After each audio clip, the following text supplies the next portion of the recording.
Is-Segretarjat Parlamentari għall-Bidja Sajt u Drittijiet tal-Annimali avżal is-sezzjoni tal-Asafar fejn jinżammu l-paguni u d-dundjani fil-Petting Farm f'Taqali ser tiġi magħluqa għal pubbliku b'effett immedjat.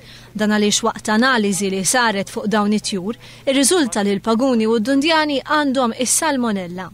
L-analiżi saret mid-Dipartiment tar-Regolarizzazzjoni Veterinarja u Saħħa tal-Pjanti biex dan id-dipartiment ikun jista' jiċċertifika li m'hemm l-ebda periklu jekk dawn it-tjur ikunu f'kuntatt dirett mal-pubbliku. L-asafar qed jinżammu kwarantina fil-Petting Farm stess fejn qed jieħdu trattamenti li hemm bżonn. Il-gaġeġ fejn kienu qed jinżammu dawn l-annimali ġew diżinfettati.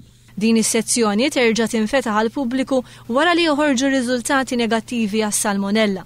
Ir-riżultati jinkisbu minn kampjuni li jittieħdu fuq perjodu wara li jsiru trattamenti u d-diżinfezzjoni.